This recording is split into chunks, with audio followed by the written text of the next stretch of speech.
Hello. അപ്പോഴേ ഒരു നല്ലൊരു മാതൃദിനമായിട്ട് ഞാൻ നേരത്തെ വീഡിയോ ഇടണമെന്നൊക്കെ വിചാരിച്ചിട്ടുണ്ടെങ്കിൽ നടന്നില്ല.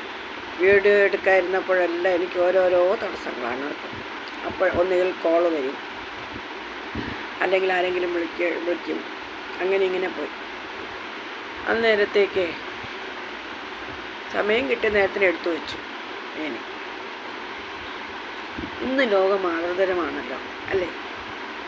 എൻ്റെ അമ്മയ്ക്കും മറ്റുള്ള എല്ലാ അമ്മമാർക്കും എൻ്റെ സ്നേഹാശംസകൾ, ഒപ്പം പ്രാർത്ഥനയും. എല്ലാവരും നന്നായിരിക്കട്ടെ, സന്തോഷത്തോടെ ഇരിക്കട്ടെ, ആയുരാരോഗ്യ സൗഖ്യത്തോടെ ഇരിക്കട്ടെ. ഞാൻ പറഞ്ഞത് ഇഷ്ടപ്പെടാതെ ആർക്കെങ്കിലും തോന്നുന്നുണ്ടോ? അമ്മമാരെ ക്ഷമിക്കുക. മക്കളോടല്ലാതെ അമ്മമാർക്ക് ആരോട് ക്ഷമിക്കാൻ പറ്റിയല്ലേ? ഏത് മക്കളായാലും, നമ്മുടെ മക്കളായാലും വന്നു കയറിയ മക്കളായാലും എല്ലാം ഒരുപോലെ തന്നെയാണ്. ഒരു വേർതിരിവും പാടില്ല. മക്കളും മരുമക്കളും എന്നുള്ള ഒരു വ്യത്യാസം ഇനിയുള്ള ജനറേഷനിൽ ഉണ്ടാകാനേ പാടില്ല. ഉണ്ടാകുമോ അങ്ങനെ ഒരു സമ്പ്രദായമോ ഉണ്ടാകുമോ എന്നറിയില്ല. എന്നിരുന്നാൽ പോലും മക്കൾ മരുമക്കൾ എന്നുള്ള ഒരിത് വേണ്ട. എല്ലാ മക്കളും ഒരുപോലെയാണ്.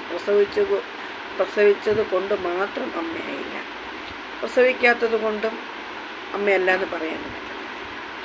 നാം ആ മിണ്ടാപ്രാണികളോട് പോലും കൊടുക്കുന്ന സ്നേഹം ഒരമ്മയ്ക്ക് തുല്യമാണ്.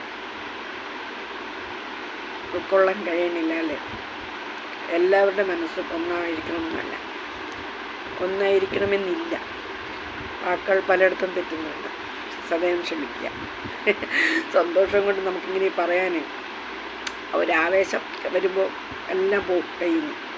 അപ്പോഴേ ഞാൻ പറഞ്ഞത്, ജനിപ്പിച്ചതുകൊണ്ട് അമ്മയുമായില്ല, ജനനം നൽകാൻ കഴിയാത്തത് കൊണ്ടും അമ്മയാണെന്ന് അല്ല എന്ന് പറയുകയും ചെയ്യരുത്.